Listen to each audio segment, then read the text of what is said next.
তাগুত যে সময় ফিরে আসবে তার আগে কওমে আমালাকার কাছে যখন এটা ছিল, শেষ মুহূর্তে এটার অবস্থা এমন হয়, বরকতটাকে আল্লাহ চেঞ্জ করে দেন।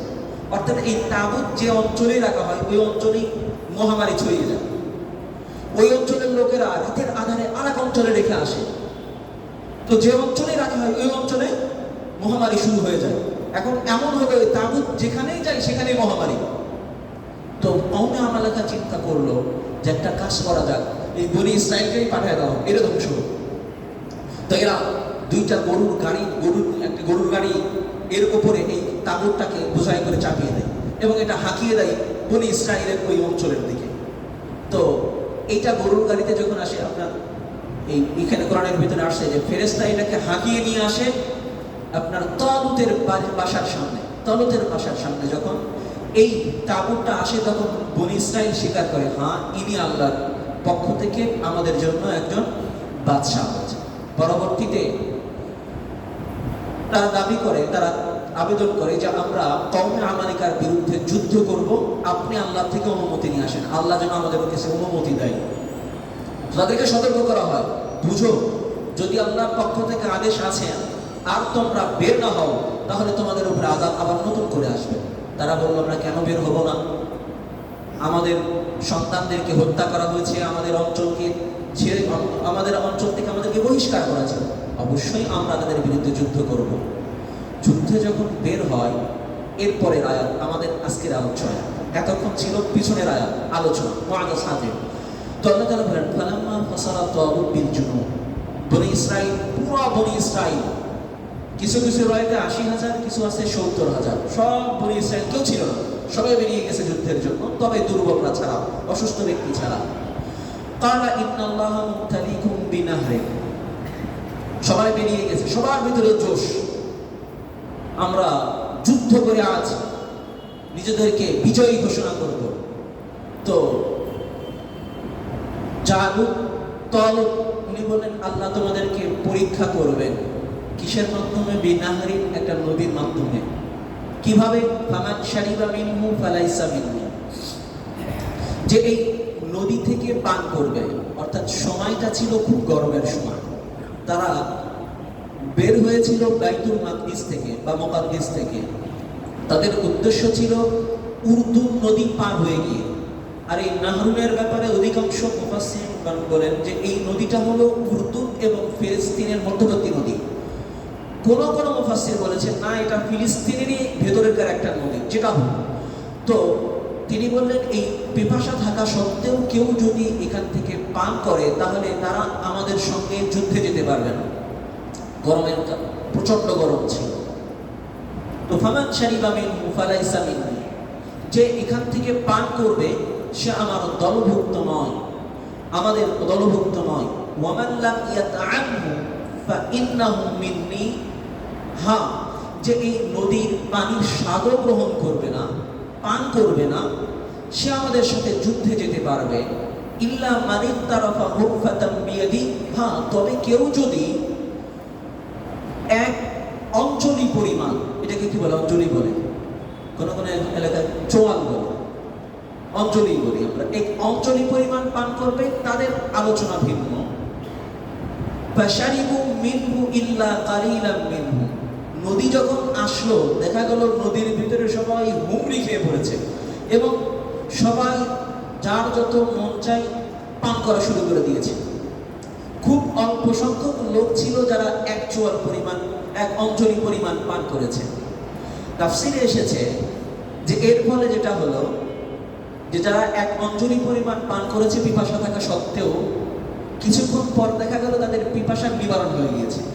যারা এক অঞ্চলির পরিমাণ বেশি পান করা শুরু করে দিয়েছে, তো যত বেশি পান করে তত বেশি পিপাসা বাড়তে থাকে। এখন পিপাসা পানি পান করার পরেও যদি বাড়ে তো অবস্থা কেমন হবে?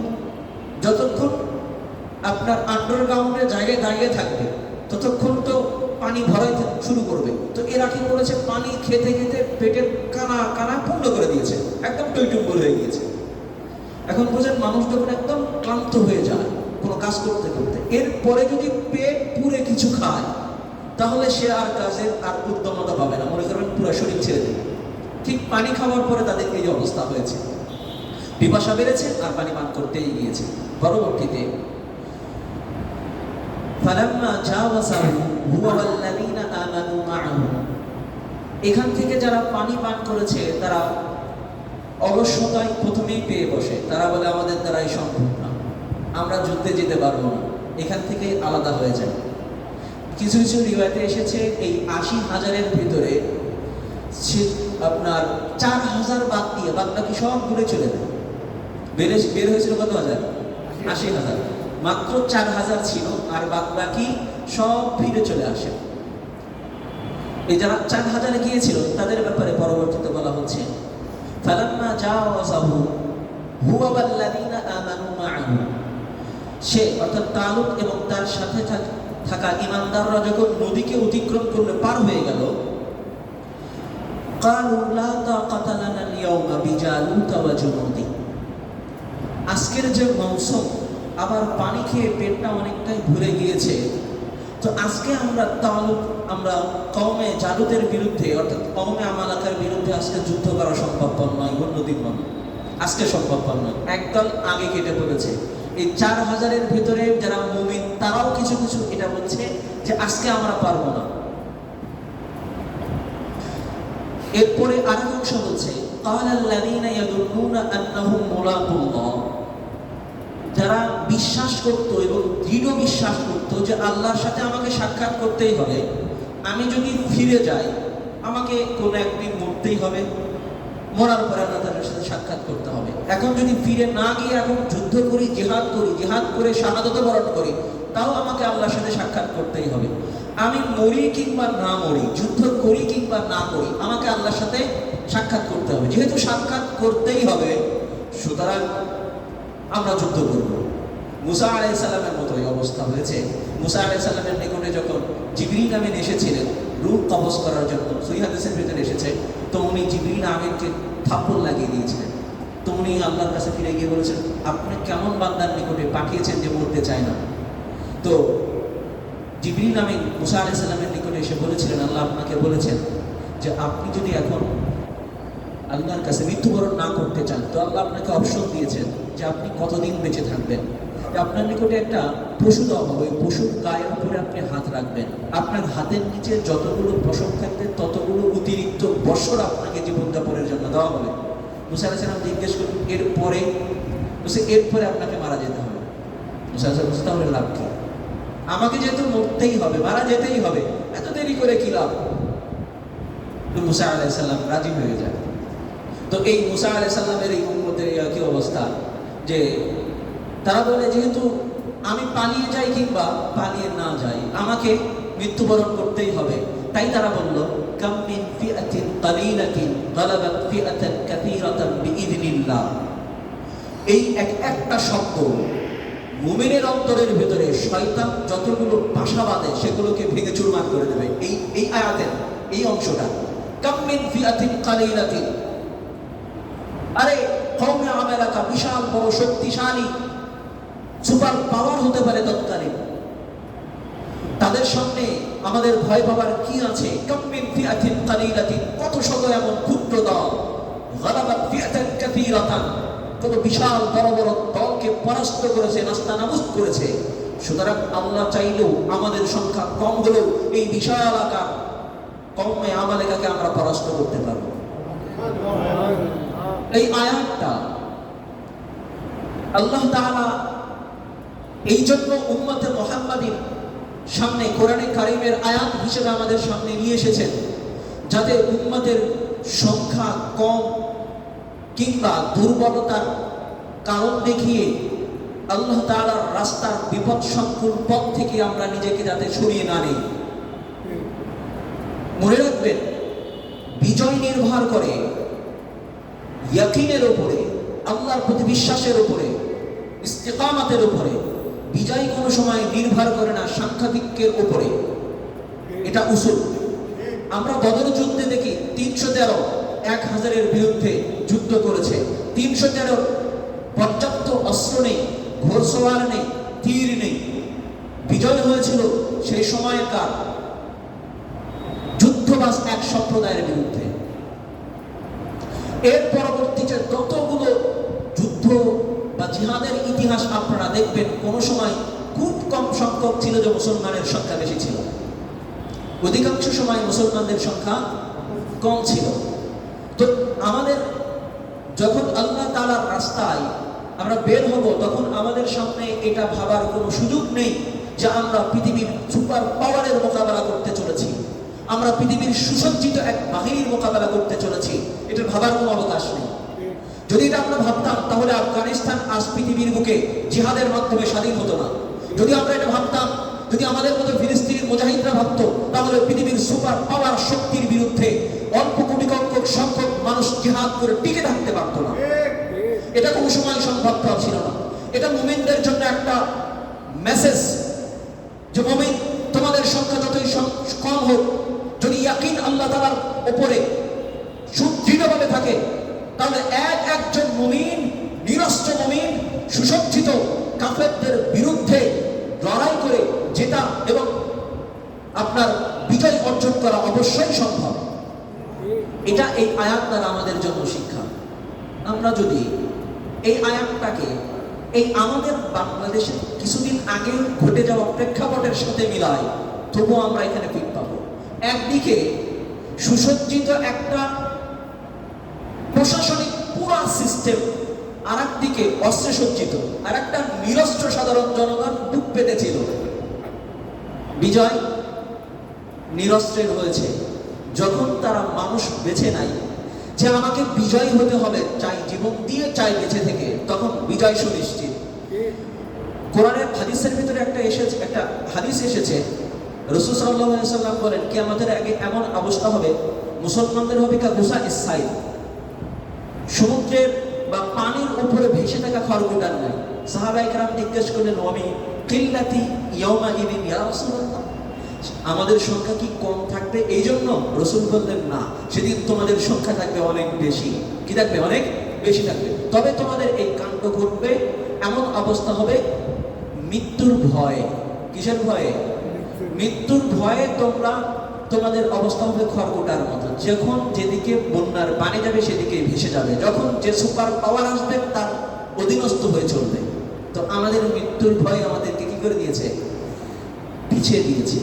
মুআজ্জাজ হাজিরিন, তো এই আয়াত আমাদের সামনে এক স্পৃহা যোগায় যে কাম মিন ফিআতিন কালিলাতিন, কত শত ক্ষুদ্র দল, গালাবাত ফিআতান কাসীরাতান বিইذনিল্লাহ, আল্লাহর ইচ্ছায় অনেক বড় বড় দলকে পরাস্ত করে দিয়েছে।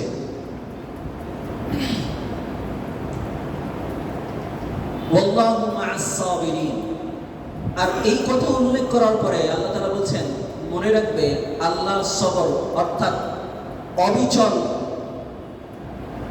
ইখতিয়ারকারী, অর্থাৎ নিজেদেরকে যারা যুদ্ধের ময়দানে কিংবা আল্লাহ তাআলার আহকামের উপরে অবিচল রাখবে, সবর করবে, এদের সাথেই থাকবেন। তো যারা সবর করবে তাদের সাথে আল্লাহ থাকবেন। সবর দ্বারা আমরা কি বুঝি? আমরা সবরের একটা অর্থ বুঝি, সেটা হলো বিপদ আসলে সবর করা। সবরের একটা অর্থ না, সবরের চারটা অর্থ। কয়টা অর্থ? চারটা অর্থ।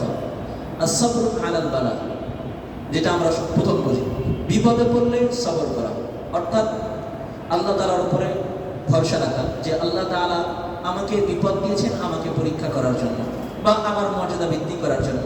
আপনি আলহামদুলিল্লাহ বলেন, আল্লাহর দিকে মোতাওয়াজ্জ হলেন। এমনটা করলেন না যে দেশে তো আরো জেলা ছিল, আমাদের জেলায় শুধু বন্যা হতে হবে, মনে মনে এটা আসবে না। আমার ছোট্ট বাচ্চাটাই মারা গেল, আল্লাহ কি অন্যের বাচ্চাটাকে দেখেন না? আমার বাচ্চার প্রতি তার আল্লাহ তাআলা নজর পড়লো।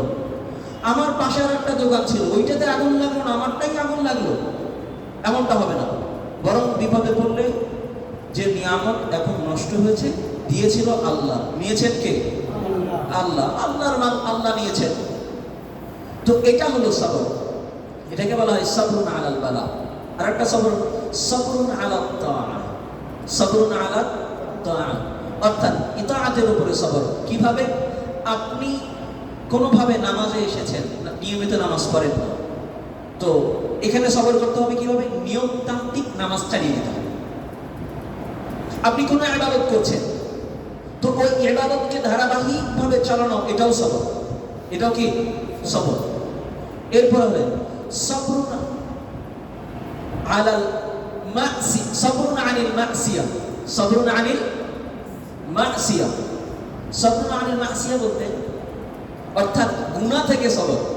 এটা আবার কেমন সবর? গুনার ব্যাপারে সবর বলতে গুনাহ করতে মন চাচ্ছে, গুনাহ করতে মন চাচ্ছে, আর গুনার ভিতরে স্বাদ রাখা আছে। কি রাখা আছে? স্বাদ। কোরআন শরীফের ভিতরে যুইনা লিন্নাসি, মানুষের জন্য সুশোভিত করে দেওয়া হয়েছে শাহওয়াত, কে মনের কুপবিত্রকে, দুনিয়ার প্রতি ভালোবাসাকে এটা সুশোভিত করে দেওয়া হয়েছে। অর্থাৎ গুনার প্রতি একটা আকর্ষণ থাকে, আকর্ষণ থাকা সত্ত্বেও আপনি গুনাহ করলেন না, এটাকে বলা হয় সবরুন আনিল মাসিয়া, সবরুন আনিল মাসিয়া। এভাবে সবরের একাধিক অর্থ আছে। যা হোক, তো আল্লাহ তাআলা বলছেন আল্লাহ তাআলা সবরকারীদের সাথেই আছেন। সুতরাং আমাদের আল্লাহ তাআলার সাহায্য যদি চাওয়ার থাকে, তাহলে আমাদেরকে অবশ্যই যে কোনো পরিস্থিতিতে সবর করতে হবে। পরের আয়াতে আল্লাহ তাআলা বলেন ওয়ালাম্মা বারাজু লিজালুতা ওয়া জুনুদিহি, অতঃপর যখন জালুতের মোকাবেলা করার জন্য পুরো জালুত তার সৈন্য নিয়ে তলুতের সামনে আত্মপ্রকাশ করল, অর্থাৎ তলুত যখন জালুতের মোকাবেলা করার জন্য ফিলিস্তিন থেকে বনী ইসরায়েলকে নিয়ে বের হয়েছে, ওদিকে জালুত খবর পেয়েছে যে আমাদের সাথে যুদ্ধ করার জন্য ফিলিস্তিনের দুর্বল কিছু লোক আসছে, তো তাদেরকে শায়েস্তা করার জন্য বাহিনী নিয়ে আসছে। ওয়ালাম্মা বারাজু লিজালুত ওয়া জুনুদিহি, না সরি ভুল বললাম, তলুত যখন জালুতের মোকাবেলা করার জন্য বনী ইসরায়েলকে নিয়ে সরাসরি যুদ্ধের ময়দানে অবতীর্ণ হলো, কালু, তখন ওই মুমিনরা বলল, যারা বলেছিল কাম মিন ফিআতিন কালিলাতিন গালাবাত ফিআতান কাসীরাতান বিইذনিল্লাহ, তারা এখন যুদ্ধের ময়দানে এসে বলছে রব্বানা আফরিগ আলাইনা সাবরা, হে আমাদের রব, আমাদের প্রতিপালক, আমাদের উপরে আমাদের জন্য সবরকে আপনি ঢেলে দিন, আমাদের সবরের মাধ্যমে আমাদেরকে অবিচল রাখুন। ওয়াসাব্বিত আকদামিনা, আমাদের পাগুলোকে অবিচল রাখুন যাতে আমরা যুদ্ধের ময়দানে পিছু না হটি। ওয়ানসুরনা আলাল কওমিল কাফিরিন, এবং আমাদেরকে এই কাফের সম্প্রদায়ের বিরুদ্ধে সাহায্য করুন। তো এখানে চূড়ান্ত যুদ্ধে লিপ্ত হওয়ার আগে মুমিনরা, যে সমস্ত মুমিন বাকি ছিল, তারা আল্লাহর কাছে দোয়া করছেন, আর বাকিগুলোকে আল্লাহ তাআলা ছাঁটাই করে দিয়েছেন। এটা একটা আল্লাহ তাআলার উসুল। আল্লাহ তাআলা কোনো ইবাদতকে গ্রহণ করেন না যতক্ষণ না সেটা ইখলাসের সাথে হয়। কিসের সাথে হয়? ইখলাসের সাথে হয়। আমরা যদি সমস্ত নবীদের জীবনী এবং পরবর্তীকালের আল্লাহু আলাদের জীবনীগুলোকে পর্যবেক্ষণ করি, তাহলে আমরা দেখতে পাবো এখানে আল্লাহ তাআলা বিভিন্নভাবে তাদেরকে পরখ করেছেন, যাচাই করেছেন। এখানে আল্লাহ তাআলা তাদেরকে এই পরখ, আপনার পানি খাওয়ার এই পরীক্ষা নাও করতে পারতেন, ৮০,০০০ সহযুদ্ধ করত, কিন্তু আল্লাহ তাআলা সেটা করেন নাই, না করে ওদেরকে পরীক্ষা করেছেন। এই পরীক্ষা যদি আমরা দেখি, তাহলে রাসূল সাল্লাল্লাহু আলাইহি ওয়াসাল্লামের জামানাও দেখতে পাই। তাবুকের যুদ্ধের ব্যাপারে আমরা সবাই জানি। এটা কোন সময় হয়েছিল? যে সময় মদিনাতে প্রচন্ড গরম, আর ফসল কাটার আগ মুহূর্তে কৃষকের অবস্থা কেমন থাকে, যারা গ্রামের অবস্থা সম্পর্কে জানেন তারা ভালো জানবেন। অর্থাৎ কৃষকের গোলা মোটামুটি খালি থাকে, গোলা ফাঁকা, নতুন ধান কিংবা নতুন ফসল আসার আগে গোলা সম্পূর্ণ খালি থাকে, অর্থাৎ অভাব থাকে। তো ওই সময়টাতে খবর আসলো যে রোম সাম্রাজ্যের অধীনস্থ সিরিয়ার কিছু আপনার গভর্নর, তারা রোম সম্রাটের নিকট থেকে সৈন্যবাহিনী একটা করছে মদিনায় আক্রমণ করার জন্য। রাসূল সাল্লাল্লাহু আলাইহি সাল্লাম বললেন যে এরা মদিনায় আক্রমণ করার আগে আমরা তাদের এলাকায় গিয়ে তাদের উপর আক্রমণ করব। এই তাবুকের যুদ্ধে এটাই হলো মূল মাকসাদ। রাসূল সাল্লাল্লাহু আলাইহি সাল্লাম সাহাবীদের আদেশ দিলেন, সাহাবারা যার যা ছিল তা দান করলেন এবং যুদ্ধের জন্য প্রস্তুতি নিলেন। এই যুদ্ধের ভিতরে আমভাবে মুনাফিকদের অনেক বড় একটা অংশ যুদ্ধে বেরোয় নেই। যুদ্ধে যাওয়ার আগে কোরআন শরীফের ভিতরে আছে এটা আলোচনা, যে যাওয়ার আগে বিভিন্নভাবে রাসূলকে বললেন, আমার বাসায় এই সমস্যা, আমি গেলে আমার এই খেজুর কেবল পাকছে, এগুলো নষ্ট হয়ে যাবে, বিভিন্ন অজুহাত দিতে লাগলো। তো রাসূল সাল্লাল্লাহু আলাইহি ওয়াসাল্লাম তাদেরকে অনুমতি দিলেন, ঠিক আছে, যাওয়ার দরকার নেই, তোমরা থেকে যাও। এবং কিছু মুনাফিক সাথে গিয়েছিল, তারাও বিভিন্নভাবে সাধারণ মুমিনদেরকে ধোঁকা দিচ্ছিল। দেখো আমাদেরকে অনর্থক এই বিপদে মুহাম্মদ ফেলে দিয়েছে সাল্লাল্লাহু আলাইহি ওয়াসাল্লাম। এবং এই বিপদ এতটাই ভয়াবহ ছিল যে একটা খেজুর দুজনে ভাগ করে খেত, একদিনের জন্য একটা খেজুর। এবং একটা উটে 10 জন পালাক্রমে সফর আর আরোহণ করত। শেষমেশ এমন হলো যে পানি নেই, গাছের পাতা খাওয়া হয়েছে, খেতে হয়েছে। আপনার উট জবাই করে উটের ভিতরে যে অতিরিক্ত পানি জমা রাখে সেটা খেয়েছে, সেটাও যখন শেষ ওই নারী বুড়িগুলো চুষে খেয়েছে। এতটাই ভয়াবহ ছিল ওই সময় অবস্থা। তো কোরআনের ভিতরে এখানে এসেছে, এটা সূরা হুদের ভিতরে যত সম্ভব। তো আল্লাহ তাআলা বলেন যে ওয়াল্লাযীনা, একটা মনে পড়ছে না, যারা রাসূল সাল্লাল্লাহু আলাইহি রাসূলকে সঙ্গ দিয়েছে কঠিন মুহূর্তে, তাদেরকে আল্লাহ তাআলা অবিচল রাখেন। তাদের ভিতরে কিছু লোক এমন ছিল যাদের মনে এমন উদ্বেগ হয়েছিল যে তারা পশ্চাৎগমন করবে, অর্থাৎ রাসূলকে রেখে চলে যাবে। অথবা আল্লাহ তাদেরকে ক্ষমা করলেন এবং তাদেরকে অবিচল রাখলেন। তো এই যে নীতি, যে আল্লাহ তাআলা সবসময় মুসলমানদেরকে পরখ করেন, আল্লাহ তাআলার ইবাদতের ক্ষেত্রে যাচাই করেন বিপদ দিয়ে, কারা ইখলাসের সাথে আমল করে আর করে না। অনেক সময় অনেকে জোশে কাজ করে। তো এই জোশের আমল আল্লাহ তাআলার নিকটে পছন্দনীয় দিন। আল্লাহ তাআলার নিকটে পছন্দনীয় কোন আমল? ইখলাসের আমল। কিসের আমল? ইখলাসের আমল। ইখলাস ছাড়া কোনো আমলই গৃহীত হবে না। ইখলাস ছাড়া কোনো আমলই গৃহীত হবে না। এই জন্য ইখলাস বের করা, মানুষের মনের ভিতরে ইখলাসকে প্রতিষ্ঠা করার জন্য আল্লাহ তাআলা পরীক্ষা করেন। আর এই পরীক্ষায় যারা টিকে যায় তারাই হলো মুখলিস।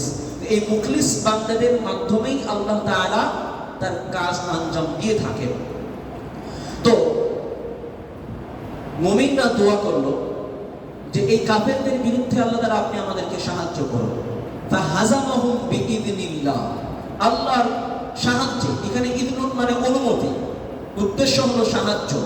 আল্লাহ তাআলার সাহায্য পেয়ে তারা কওমে আমালেকাকে, অর্থাৎ তৎকালীন সুপার পাওয়ারকে পরাস্ত করে দিলেন। ওয়াকাতালা দাউদু জালুতা, আর দাউদ জালুতকে হত্যা করলেন। এখন এখানে হঠাৎ করে দাউদ আলাইহিস সালামের আলোচনা এসেছে। এর আগে আমরা জানলাম যে মুসা আলাইহিস সালামের পরে দীর্ঘ সময়কাল পর্যন্ত কোনো নবী ছিল না।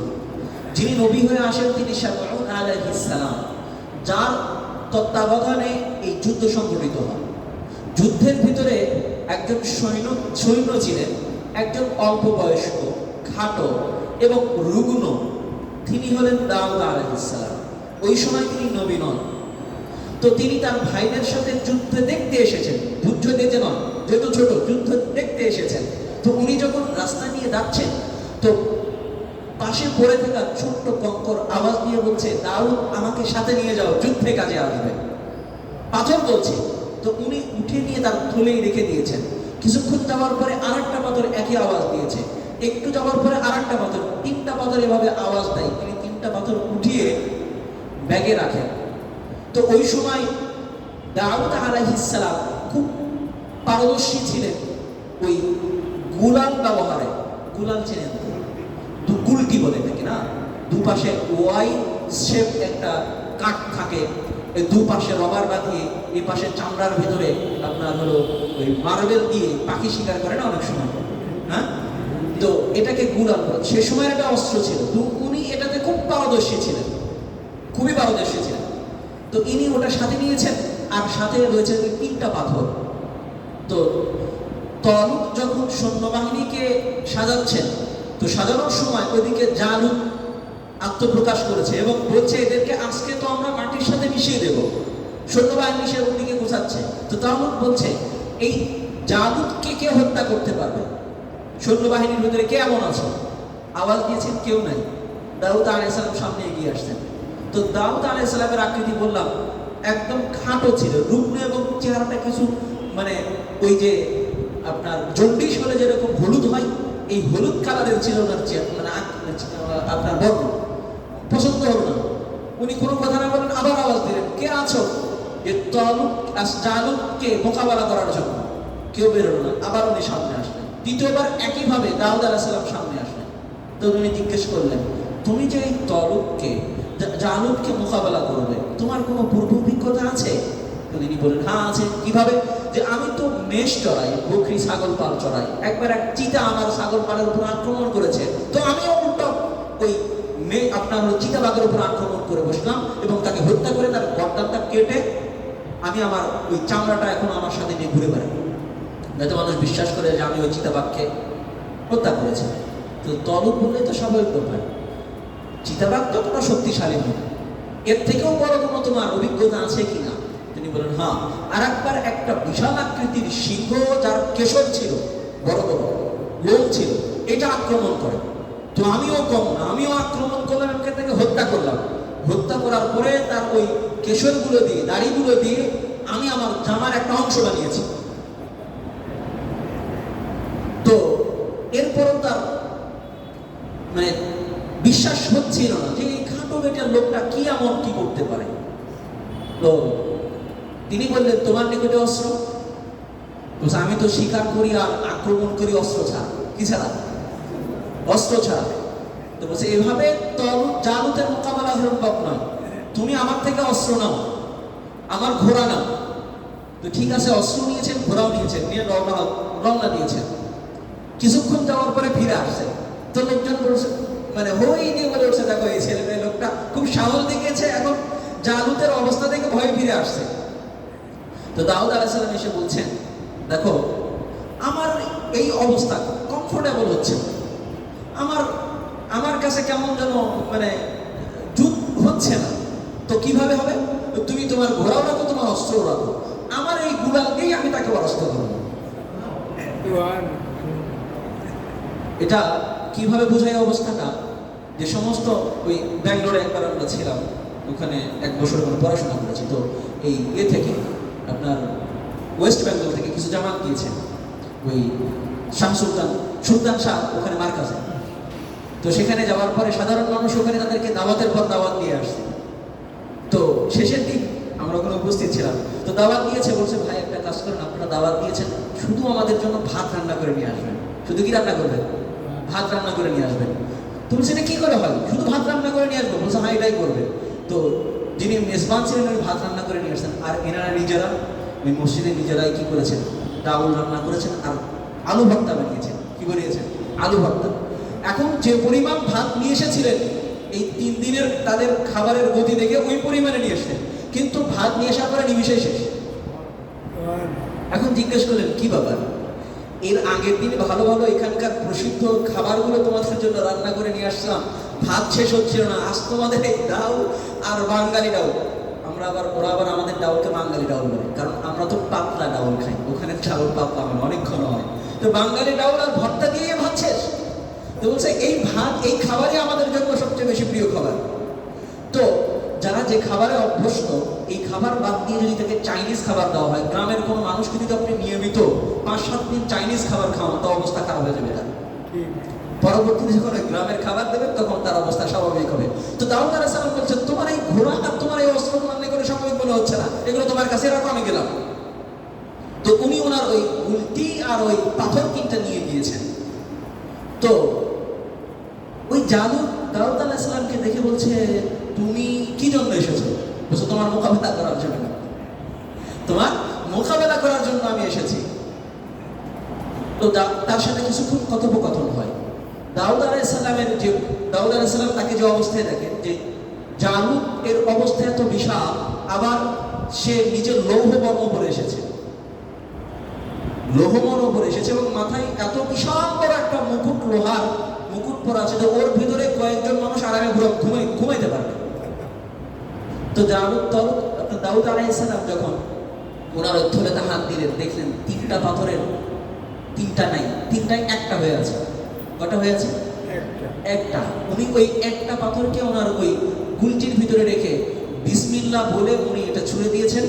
কিছু কিছু রিওয়ায়াত আছে যে ওই লৌহবর্মের যে উপরে যে মাথার মুকুটটা ছিল, এটা ভেদ করে পাথর ভেতরে ঢুকে আবার পিছন দিয়ে বের হয়ে গিয়েছে। কিছু কিছু রিওয়ায়াতে এসেছে না চোখের জায়গাটা যেটা খালি ছিল ওই দিক দিয়ে ঢুকেছে, কিছু কিছু রিওয়ায়াতে আসছে না নাকের জায়গা দিয়ে ঢুকেছে। এর পরের রিওয়ায়াত হলো পিছন দিয়ে বের হয়ে, কেউ বলেছেন, কোনো রিওয়ায়াতে এসেছে তাফসিরে এটা উল্লেখ করেছেন যে এই পাথরটা বাদবাকি যতগুলো সৈন্য ছিল সবগুলো সৈন্যের গায়ে আঘাত করেছে। এভাবে জালুত পরাস্ত হয়। তো আল্লাহ তাআলা বলেন ওয়াকাতালা দাউদু জালুতা ওয়া আতাহুল্লাহুল মুলকা ওয়াল হিকমাতা। এভাবে দাউদ আলাইহিস সালাম জালুতকে হত্যা করেন। মনে রাখবেন যে এই ছোট্ট একটা পাথর এভাবে কাউকে হত্যা করা সম্ভব ছিল না। এটা অবশ্যই আল্লাহ তাআলার রহমত ছিল। এটা আমরা রাসূল সাল্লাল্লাহু আলাইহি সাল্লামের জীবনীতেও দেখতে পাই।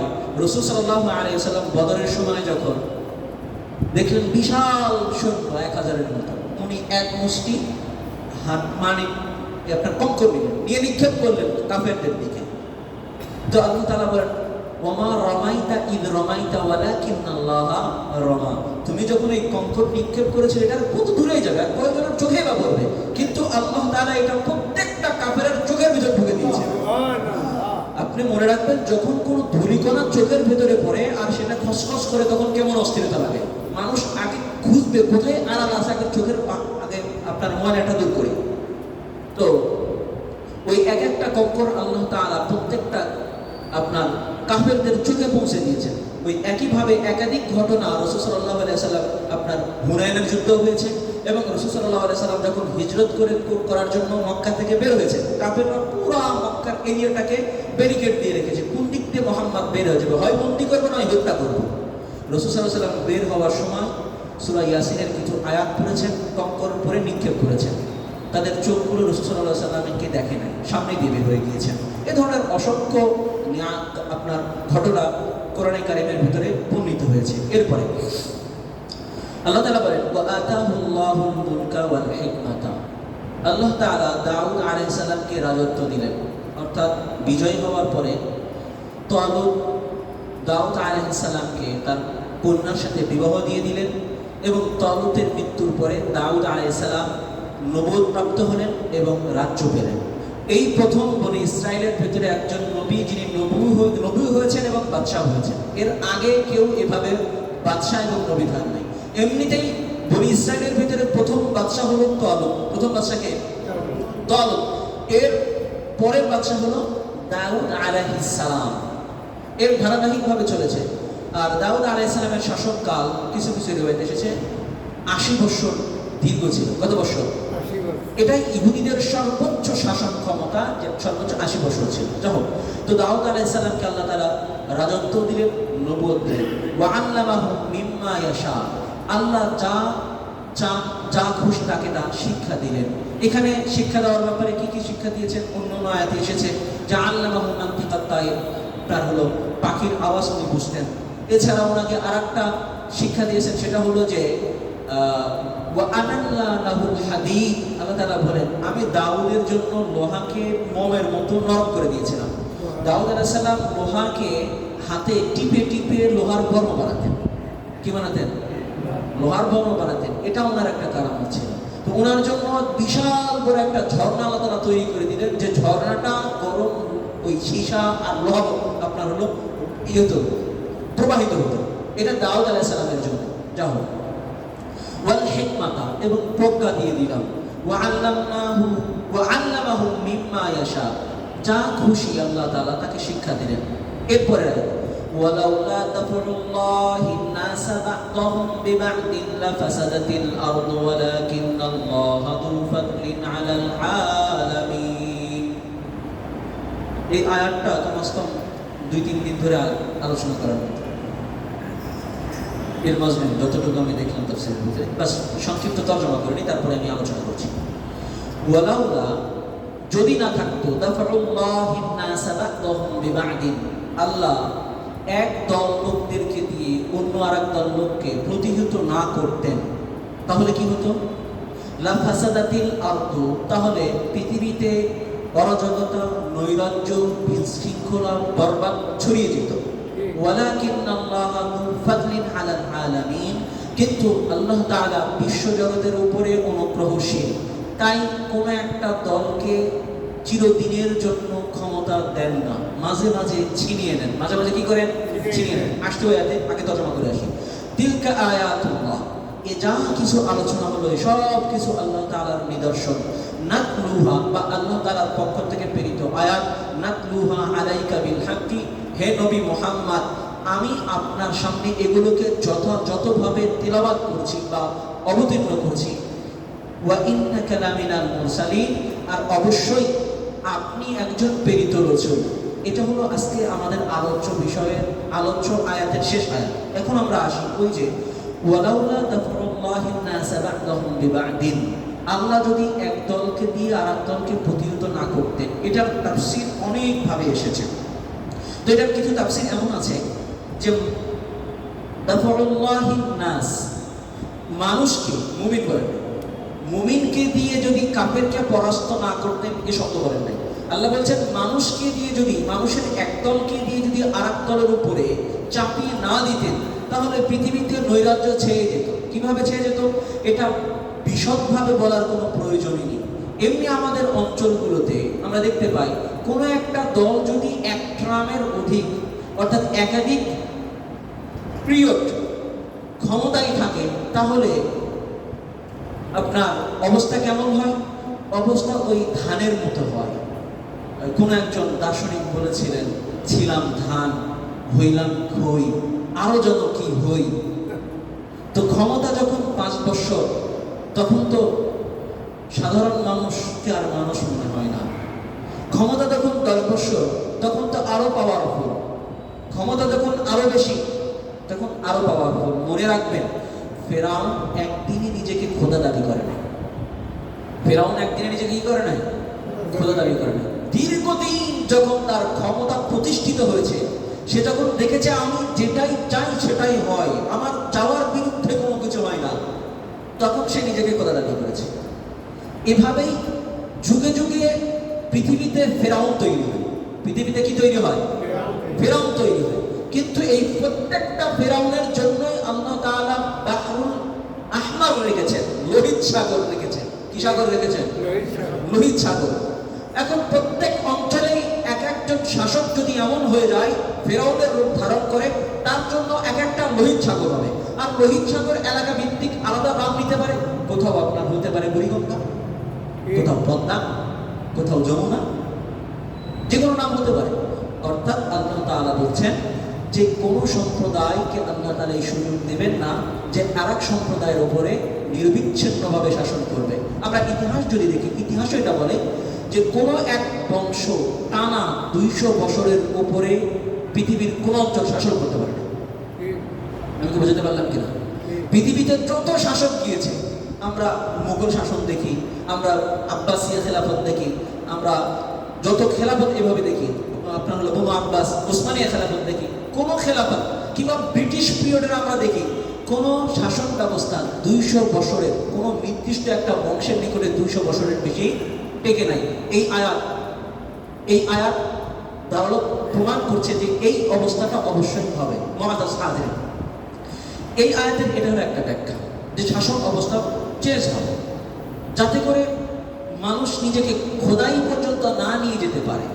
এটা বর্তমান সময় আপনারা খেয়াল করেন, কিছুদিন আগে কেমন অবস্থা ছিল? আপনারা কি মন খারাপ করছেন? কিছুদিন আগের অবস্থা কেমন ছিল? মসজিদের ভিতরে আলোচনা হচ্ছে রাসূল সাল্লাল্লাহু আলাইহি ওয়াসাল্লামের ব্যঙ্গাত্মক কার্টুন ছেপেছিল ফ্রান্সে। কোথায়? ফ্রান্সে। মসজিদে আলোচনা করছেন ইমাম সাহেব। সভাপতি সাহেব বলছেন মসজিদে কোনো ধরনের রাজনৈতিক আলোচনা করা যাবে না। মসজিদে কোনো সময় কোন ধরনের রাজনৈতিক আলোচনা করা যাবে না। মসজিদে বসে মেম্বারে ইমাম সাহেব বিরোধিতা করছেন ফ্রান্সের সেখানকার রাষ্ট্রপ্রধানের, আর এখান থেকে তার পক্ষে দাঁড়িয়ে সভাপতি, কে? মসজিদ সভাপতি দাঁড়িয়েছেন। এই মেম্বারটা কার?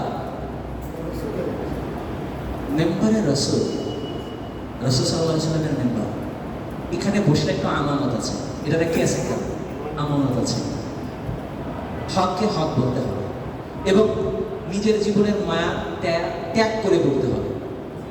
তো এটার ব্যবস্থা করে মসজিদ কমিটি, সভাপতি সাহেব। এখন রসুলের মেম্বারের যিনি আপনার দেখভাল করেন, তিনি রসুলের মেম্বারে বসে একজন খতিব যখন রাসূলের শানে যখন কেউ বেয়াদবি করেছে তার বিরুদ্ধে বলছেন, এখন ওই সভাপতি সাহেব দাঁড়িয়ে বলছেন এখানে রাজনৈতিক আলোচনা করা যাবে না। কোন আলেম যদি কোন রাজনৈতিক ব্যক্তির কোন বিরোধিতা করতেন, যে রাজনৈতিক ব্যক্তি ধর্মীয় কোন ব্যাপারে অপব্যাখ্যা করেছে, ধর্মীয় কোন ব্যাপারে ভুল ব্যাখ্যা দিয়েছেন, বা ধর্মীয় কোন আইনের বিরুদ্ধাচরণ করেছেন, কোন আলেম যখন এটার বিরুদ্ধাচরণ করেছে তখন সভাপতি সাহেবরা দাঁড়িয়ে গিয়েছেন। আপনারা মন খারাপ করেন না, এখানে অনেকে সভাপতি থাকতে পারেন। এর দ্বারা ওরাই উদ্দেশ্য, যাদের উদ্দেশ্য আমি দিচ্ছি। তো এরা দাঁড়িয়ে গিয়েছে, এখানে রাজনৈতিক আলোচনার জায়গা নয়। ইমাম সাহেব আপনি আপনার আলোচনা করেন আসমানের উপরে আর জমিনের নিচে, দুনিয়াতে কি হচ্ছে আলোচনা করার দরকার। এগুলো আমরা তো ইমাম সাহেব এগুলো সম্মুখীন হয়েছে, আপনারা খুব কম হয়েছে। তো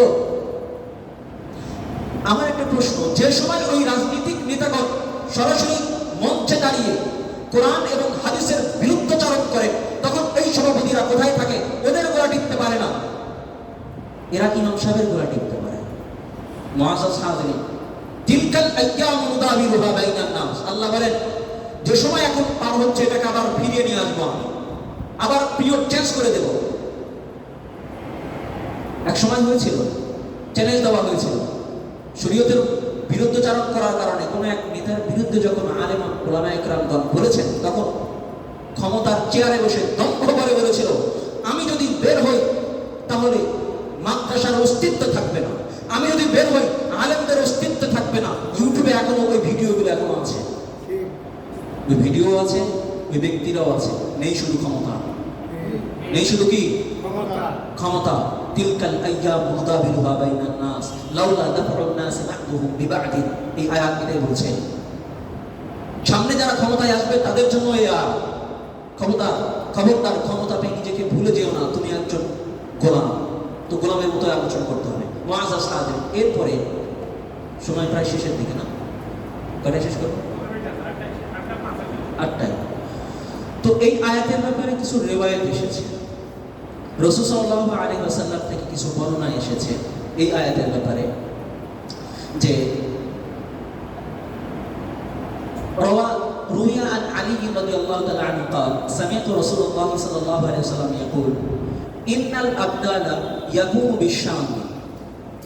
না, এর আগের আয়াতটা বোঝার জন্য সহজ হবে, যে লাউলা দাফরুল্লাহি নাস বা'দুহুম বিবা'দিন। আল্লাহ যদি একদল মানুষকে দিয়ে আর একদল মানুষের উপরে চাপিয়ে না দিতেন। এখন মানুষ দ্বারা কারা উদ্দেশ্য?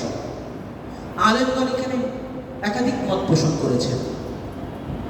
কিলা, কেউ কেউ বলেন হুমুল আবদালু হুম 40 রাজুলান কুল্লামা মাতা ওয়াহিদুন বাদদালাল্লাহু আখার। এই নাস দ্বারা উদ্দেশ্য হলো আবদাল। নাম শুনেছেন কোন সময়? আবদাল আল্লাহ তাআলার বিশেষ এক শ্রেণীর বান্দা। হাদিসের তিরমিজির হাদিসের ভিতরে এদের আলোচনা এসেছে। তাদের সংখ্যা হবে 40। কতজন? 40 জন। এদের মাধ্যমে পৃথিবীর সমস্ত সিস্টেমকে আল্লাহ তাআলা চালান। মানুষকে কোথাও বৃষ্টি হবে এদের মাধ্যমে হয়, কোথাও কোন হুকুমত আসবে চেঞ্জ হবে এদের মাধ্যমেই করা হয়। তো কেউ কেউ বলেছেন এখানে নাস দ্বারা আবদাল উদ্দেশ্য, অর্থাৎ কোনো একজন আবদাল যদি মারা, আবদাল মানুষদের ভিতরে হবে, এটা আলাদা কোনো জাতি না, মানুষদের ভিতরে আবদাল হবে। এদের সংখ্যা হবে 40 জন। কুল্লামা মাতা ওয়াহিদুন বাদদালাল্লাহু আখার। কোনো একজন মারা গেলে আল্লাহ তাআলা তার পরিবর্তে আরেকজন নিয়ে আসবেন। 40-এর সংখ্যা সবসময় পূর্ণ রাখবেন। এই যে একজনের পরিবর্তে আরেকজন যেহেতু আসে, এই জন্য এই দলের নাম হয়েছে আবদাল, বদলুল আবদাল। তো ফাইদা কানা ইনদাল কিয়ামা মাতু কুল্লুহু। কিয়ামতের আগে সবাই মারা যাবে। 22 মিনহুম বিশাম। 22 বিশাম। এদের ভিতরে 22 জন আছে। 40 জনের ভিতরে 22 জনই আছে শামের ভিতরে। ওয়া 18 বিল ইরাক। ওয়া 18 জন আছে ইরাকে। এই মোট 18 জন আবদাল শাম এবং ইরাকে থাকবে। ওয়ারুয়ান আলী রাদিয়াল্লাহু তাআলা আনহু, এই যে নাস এর ব্যাখ্যার ব্যাপারে আলী রাদিয়াল্লাহু তাআলা রিওয়ায়াত করেন রাসূল সাল্লাল্লাহু আলাইহি ওয়াসাল্লাম থেকে। ইয়াকুল, রাসূল সাল্লাল্লাহু আলাইহি ওয়াসাল্লাম বলেন ইন্নাল আবদালা ইয়াকুমু বিশাম। আবদালগণ শামে থাকবেন। ওহুম আরবাউনা রাজুলান, তাদের সংখ্যা হলো 40 জন। কুল্লামা মাতা মিনহুম রাজুলান আবদালাল্লাহু মাকানাহু রাজুলান, এই 40 জনের কোনো একজন মারা গেলে তার পরিবর্তে আল্লাহ তাআলা আরেকজনকে নিয়ে আসবেন। ইউসকা বিহিমুল গাইস, এদের মাধ্যমেই বৃষ্টি হবে। ওয়া ইউনসারু বিহিম আলাল আ'দাই, এদের মাধ্যমেই শত্রুর বিরুদ্ধে বিজয় লাভ করবে। ওয়া ইউসরাফু বিহিম আন আহলিল আরদি আল বালা, এদের মাধ্যমেই পৃথিবীর বাসীর উপর থেকে বিপদ আল্লাহ তাআলা উঠিয়ে নেবেন। ওয়া যাকারাহু তিরমিজি, এই হাদিসটাকে ইমাম তিরমিজি তার কিতাবে উল্লেখ করেছেন। নাওয়াদুল উসুলের আরেকটা এই আয়াতের এই হাদিসের ব্যাখ্যায় এসেছে, ইন্নাল আম্বিয়া কানু আওতাদুল আরদি, নবীগণ হলেন পৃথিবীর জন্য কিলকশুরু, অর্থাৎ একটা তাঁবুকে টিকে রাখার জন্য কিছু পেরেক লাগে, মাটিতে পুঁতে দিতে হয়। কোনো একটা যদি উঠিয়ে দেন তাহলে তাঁবু থাকবে না। তো আল্লাহ তাআলা পৃথিবীর নিজামকে টিকে রেখেছেন নবীদের মাধ্যমে। কিসের মাধ্যমে? একজন নবী আল্লাহ তাআলার পক্ষ থেকে পৃথিবীর বুকে নিজাম ঠিক রাখার জন্য একটা কেলক শুরু। এই কেলক যতক্ষণ থাকবে আল্লাহ তাআলার নিজাম ঠিক থাকবে। তো এখন এরপরে বলা হচ্ছে আনাল আম্বিয়া কানু আওতাদুল আরদি ফালাম্মা ইনকাতাআতিন নবুওয়া, যখন নবুয়তের সিলসিলা শেষ রাসূল সাল্লাল্লাহু আলাইহি ওয়াসাল্লাম পর্যন্ত, আবদালাল্লাহু মাকানাহু কওমান মিন উম্মতি মুহাম্মাদিন সাল্লাল্লাহু আলাইহি ওয়াসাল্লাম ইকারুহু আবদাল, ওই নবীদের পরিবর্তে আল্লাহ তাআলা মুহাম্মাদি উম্মতে মুহাম্মাদি থেকে 40 জন এমন কিছু আল্লাহ ওয়ালা লোককে নির্ধারণ করলেন যাদেরকে বলা হয় আবদাল। লাম ইফাদ্দালুন নাসা বিকাথরাতি সাওমিন ওয়ালা সালাতি। আচ্ছা, আবদাল কারা হবে এটা আল্লাহ তাআলা নির্ধারণ করবেন। তবে এদেরকে নির্ধারণ হওয়াটা অধিক নামাজের কারণে নয়, খুব বেশি নামাজ পড়ে এজন্য নয়, আবার খুব বেশি রোজা রাখে এই জন্যও নয়, কিন্তু তাদেরকে নির্ধারণ করা হয় বিহুসনি নিয়্যাতি ওয়া সালামাতিল কুলুবি ওয়া লিজামিআল মুসলিমিনা ওয়া নাসিহাতি লাহুম। তারা কেমন হবে? তাদের অন্তরের স্বচ্ছতা থাকবে, তাদের নিয়ত সাফ থাকবে, মুমিনদের ভিতরে মুমিনদের ব্যাপারে কোনো হিংসা থাকবে না, এবং তাদের অন্তরগুলো পরিচ্ছন্ন থাকবে। আল্লাহ তাআলা তাদেরকে নির্বাচন করেন তার নিজের জন্য। ইস্তাখলাসাহুম বিইলমিহি লিনাফসি, আল্লাহ তাআলা নিজে তাদেরকে বাছাই করেন। ওয়াহুম আরবাউনা সিদ্দীকান মিনহুম 30 রাজুলান আলা মিথলি ইয়াকিন ইব্রাহিম, এদের ভিতরে 30 জনের সংখ্যা এমন হবে যেভাবে ইব্রাহিম আলাইহিস সালাম আল্লাহ তাআলার কুদরতের ব্যাপারে ইয়াকিন ছিল, এই 30 জনের ইয়াকিন 40 জনের ইয়াকিন, 40 জনের ভিতরে 30 জনের ইয়াকিন ইব্রাহিম আলাইহিস সালামের ইয়াকিনের মতো হবে। ويدفع الله بهم المكاره عن أهل الأرض والبلاء أهل الناس, আল্লাহ তাআলা এই 40 জনের মাধ্যমে পৃথিবীবাসীর উপরে নিরূপিত কিংবা আগত সমস্ত বিপদ আপদগুলোকে দূরে সরিয়ে দেবেন। ওয়াবিহিমুল ইফতারুনা ওয়া ইরজাকুনা, এদের মাধ্যমেই বৃষ্টি হবে, এদের মাধ্যমে মানুষ রিজিক পাবে। লা ইয়ামুতুর রাজুলু মিনহুম হাত্তা ইয়াকুনুল্লাহ ক্বাদ আনশাআ মিন খালকিহি, একজন মারা গেলেই অপরজনকে আল্লাহ তাআলা তার স্থলাভিষিক্ত বানিয়ে দেবেন। এটা হলো একটা আয়াত, একটা হাদিস যার মাধ্যমে এই আয়াতের তাফসীর করা হয়েছে সরাসরি হাদিসের ভিতরে। অন্য আরেকটা হাদিসে ভিন্নভাবে এই আয়াতের তাফসীর করা হয়েছে, সেটা হলো হাদাথানা আন্না নবী সাল্লাল্লাহু আলাইহি ওয়াসাল্লাম قال ইন্নাল্লাহা ইয়াদফাউল আযাবা, আল্লাহ তাআলা আযাবকে ঠেকিয়ে রাখেন বান্দা থেকে।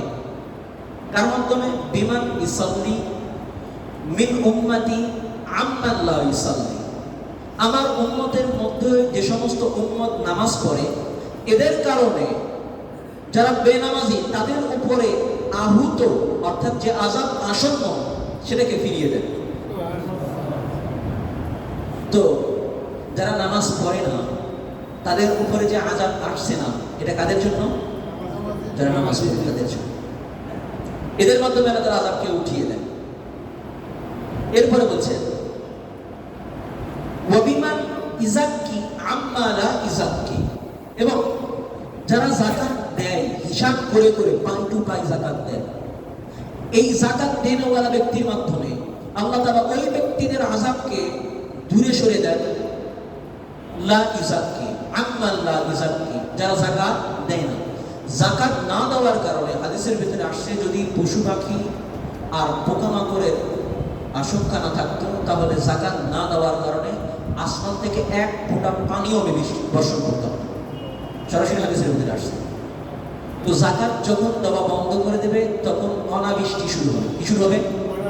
অনাবৃষ্টি শুরু হবে। তো আমাদের সচেষ্ট থাকা দরকার যে জাকাত আমার মালকে কমাবে না, বরং আমার মালের ভিতরে কি আসবে? বরকত আসবে। আমি যদি জাকাত না দেই তাহলে দুনিয়াতেই আমার জন্য আযাব অবধারিত, আখিরাতেও অবধারিত। তবে দুনিয়াতে আমার উপরে আযাব প্রকাশ পায় না যে ব্যক্তি, আমার পাশে ব্যক্তি যে জাকাত দিচ্ছে তার কারণে। এরপরে বলে ওয়াবিমান ইয়াসুমু আম্মান লা ইয়াসুমু, রোজাদার ব্যক্তির মাধ্যমে বেরোজাদারদের উপরে আসা আযাবকে আল্লাহ তাআলা দূরে সরে রাখেন।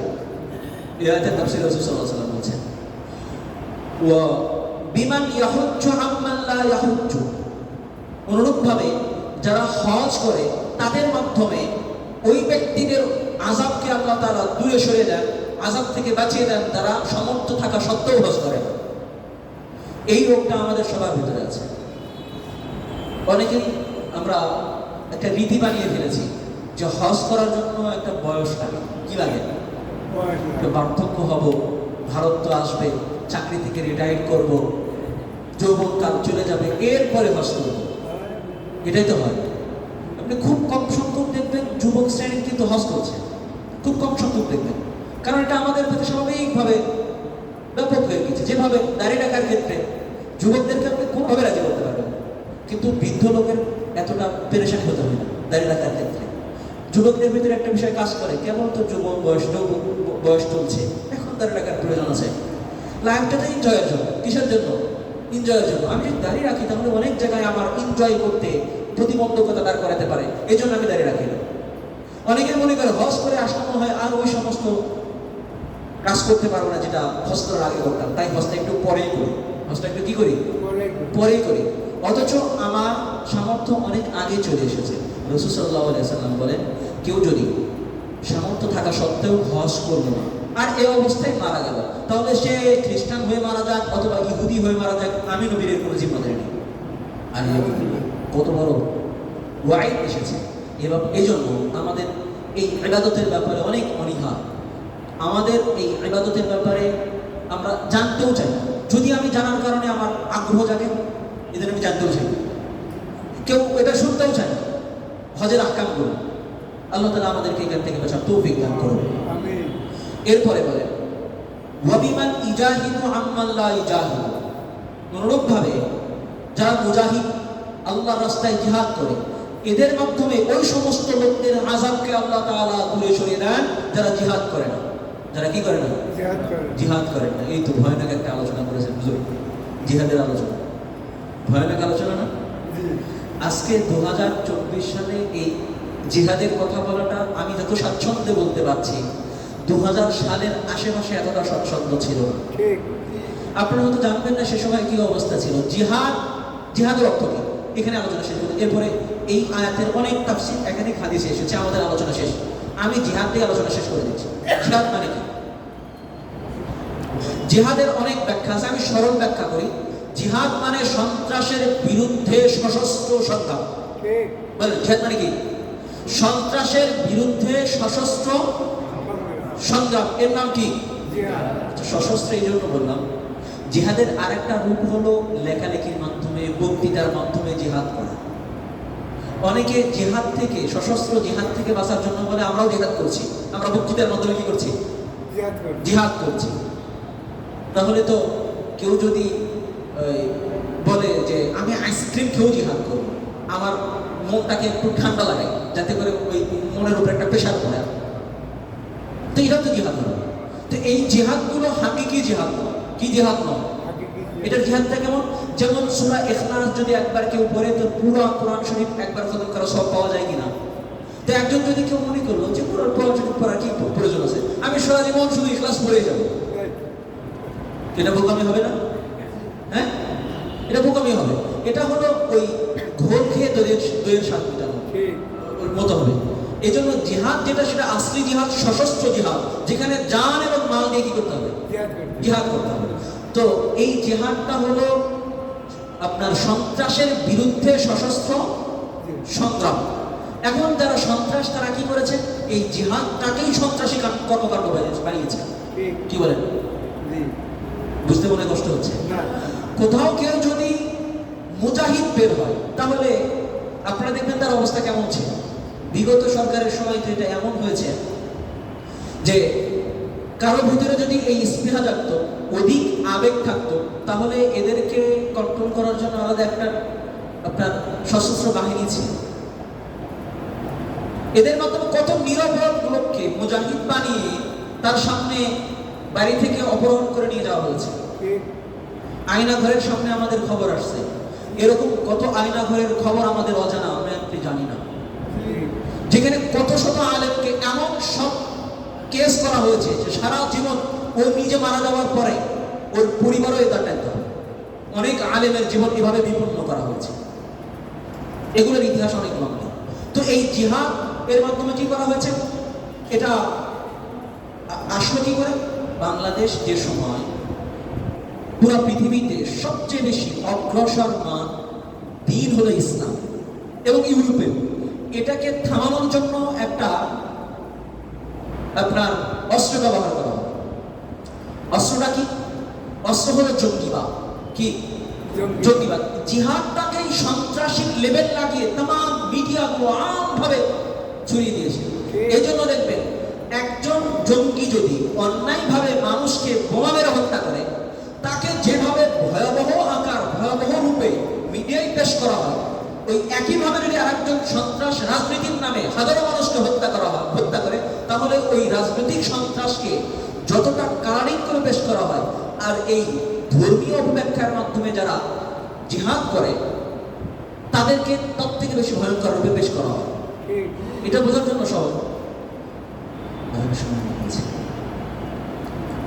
তো আল্লাহ তাআলা আমাদেরকে যতটুকু আলোচনা করলাম এবং শুনলাম এর উপরে আমল করার তৌফিক দান করুন। আমিন। ওয়া আখিরু দাওয়ানা